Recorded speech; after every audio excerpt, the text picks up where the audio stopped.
Alright guys, this is our last section of chapter 8 regarding testing a claim about a variance or standard deviation. Recall that in the previous two sections we discussed a claim about a percent of a population. We call that proportion. For example, if a company such as H&R Block, which is a tax company, made a claim that 70% of Americans get a tax refund, in order for us to know whether or not that claim is true, we have to test that claim, which we did in class. We also discussed about testing the claim for an average. So let's say if the company H&R Block made a claim that the average tax refund for Americans is $800, well, we have to test that claim to see whether or not it's true or false. And the technique we had, or we use, is completed in chapter 8 section 4. So in the last section of chapter 8 we're going to discuss about how to test a claim about a variance or standard deviation of a population. In other words, what is the spread of the data from the average, which is determined by the standard deviation. So the 4 steps that we're going to use to test the claim for a variance or standard deviation, it's pretty much the same 4 steps that we've had in the last 2 sections. The only difference is that your test statistic is going to be different. Test statistic, it is a number represented by the symbol chi-square. It looks like the letter x squared, but it's actually pronounced as chi-square. The letter x is just a little bit different from regular x. It's a Greek symbol. And it's pronounced as chi-square. Okay, so the chi-square is a distribution. The shape of the distribution is not normal. It looks more like a skew to the right. Okay, so it's not normal. And finding the area under the curve of a chi-square. And by the way, chi-square goes from 0, 1, 2, 3, 4, 5, 6, 7, 8, 9, 10. And that's how it starts. Finding the area under the chi-square curve requires us to know the test statistic value. And then once we know that value, we look it up in a table. We look up the test statistic, which is over here. And then the area are these numbers. These are the area. And it says that the area to the right of the critical value. So given a number, then when you look up the table, you always get an area to the right. So let me give you an example. Let's say if my chi-square came out to be 19.65. Okay, my chi-square came out to be 19.65, and I'm looking at a 11 degree of freedom. So let's say this number is 19.675 with a 11 degree of freedom. Then my area would be 5%. So this number right here, this area right here, would be 5%. Okay, so here it is again, 19.675, 5%. All right, so this chi-square table always give you an area to the right. Okay, always to the right.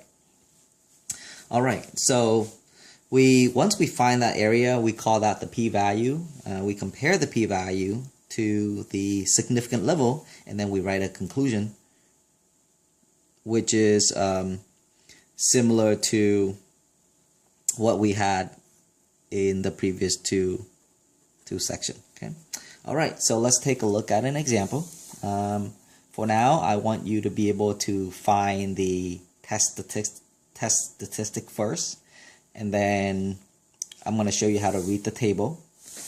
But before I continue on, I forgot to mention that the test statistic, which is chi-square, it is a number, and it is found by using the following formula: n-1 times s squared divided by sigma squared. N is your sample size, which will always be given to us. All right, s squared is your sample variance, and it will either be given to us or it is very easy to find. Sigma square is your population variance, and it will be either given to us or it will be easy to find. Okay, So in a typical problem, I want you to identify these values, plug that in there, and you have your test statistic value. And by the way, don't forget that the degree of freedom is always one less than your sample size. All right, let's get to a problem. So given the following data, you have your sigma to be 18. Your alternative is sigma less than 18. Your sample size is 23. Your sample standard deviation is 1. Your significant level is 0.025. Find the test statistic. Find what this value is. So we start by listing the value n, the value s squared, and sigma squared, because those are the 3 things you need to find the test statistic chi-square. Okay, so for our particular problem, n equals to 23. Okay, sigma equals to 18. So sigma square, because that's another information that we need, is found by squaring that number. So if you square that number,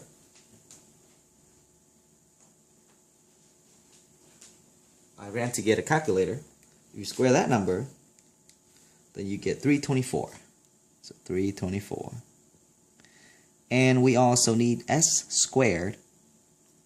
S is given to be 1. So s squared is also 1. If you square 1, you get 1. We have all the information that we need. So now we plug those information into our formula right here to find our test statistic. 23 minus 1 times s squared is 1 divided by sigma square, right, which is 324. Okay, so 324. Simplify, you get 22 over 324. And if we use a calculator to divide, then we're going to get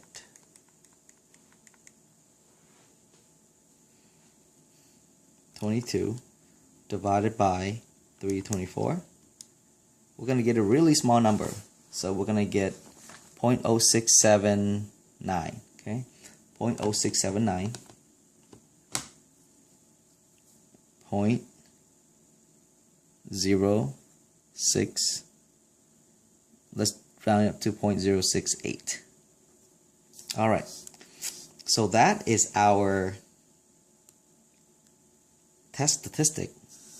Now, in order to identify the p-value and make a conclusion, we need this test statistic.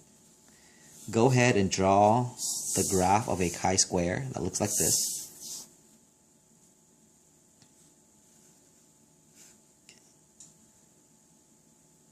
Um, 0.068 is very close to 0, right? This is 0, this is 1, 2, and so on and so forth. So 0.068 would be like somewhere here. And if we look up the table, then we would get an area that's to the right. So here is 0.068. Okay, look up that table, you get an area to the right. And in order to look up the table, we also need to reference the degree of freedom, which is going to be 1 less than your sample size. Since your sample size is 23, your degree of freedom would be 22. Okay, so start at 22, and we're going to look up our test statistic. Now, notice that our test statistic is actually less than 1. A test statistic is actually less than 1, right? As I move to the right, this number is getting bigger and bigger and bigger and bigger. Our test statistic, which is less than 1, would have to be all the way like over here, right? Now, if you look at the area, the more I move to the left, the bigger the area, right? So So I know for sure, and if you look at how much I shaded, I know for sure that that area is going to be larger than, so this area right here is going to be larger, area is larger than 0.995, but for the sake of simplicity, we're going to assume that the area is 0.995. Okay, we're going to assume that this area is going to be 0.995, but we know that's larger than 0.995. Okay, by the way, the shaded region is not what we're looking for. If you go back to the original problem, this is a less than, which means that we're looking for the area of the left tail. Remember that? This right here, which I'll zoom in for you, is the area that we're looking for right here. That's the area we're looking for, okay? Because we are using a left tail, which is clearly stated in the alternative hypothesis. Whenever we look up that chi-square table, we always get an area to the right, which is over here. And we said that it was more than 0.995, but for the sake of simplicity, we keep it at 0.995. So the area that we're looking for, which is the one in red, that's your p-value.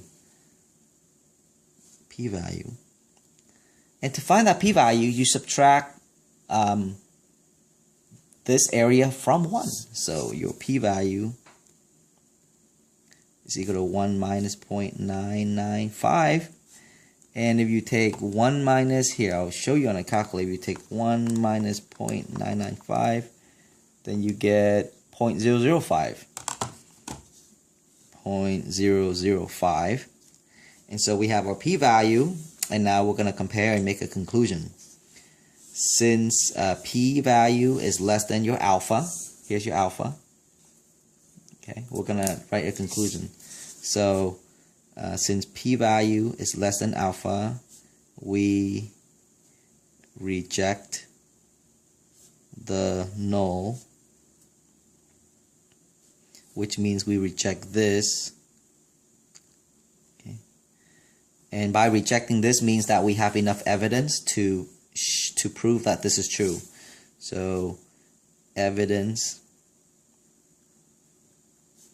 showed that the population standard deviation, which is sigma, is less than 18. Awesome. Reading the chi-square table is not easy. It does take some time. So if you need, you can rewatch this part of the video so that you can pick up the concept on how to read the chi-square table. Okay. All right. Turn to the back side.